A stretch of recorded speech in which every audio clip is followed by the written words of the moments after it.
Okay, let's talk about closing costs. You're ready to buy or sell a house. What about closing costs? What are those, by the way? Okay, if you're selling a house, closing costs are generally real estate agent commissions, title fees, and if you want to think about this as a closing cost, your property taxes, which we can talk about that in just a second. And if you're buying a house, your closing costs are usually loan related. So if you're a cash buyer, and part of your negotiation is for the seller to pay your buyer agent commission, which is often how it goes. Everything's negotiable, but that's usually how it works.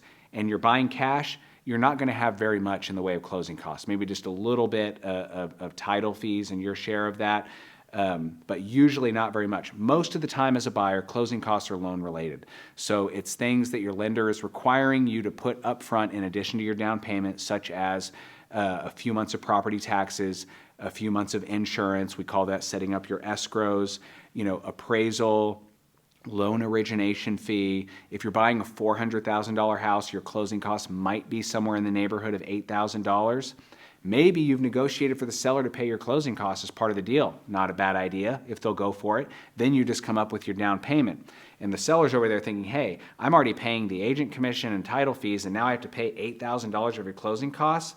Well, maybe they do if they want to sell the house. But sellers should go into a listing with eyes wide open, knowing that's often how the negotiation goes. So when you price the house, you have to keep that in mind of what your bottom line is going to be. My general advice to a seller is to think of everything in a deal as part of their bottom line. Okay, how much are they going to walk away with?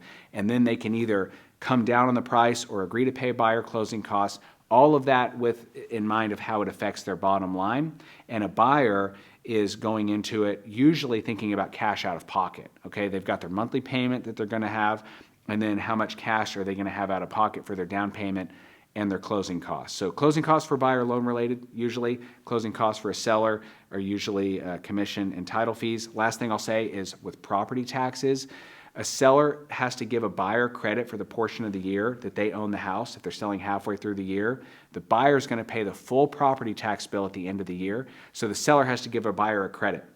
Usually a seller has set aside money for that in escrows. They'll get that refunded. If you have questions about any of this, I recommend talking to a real estate expert.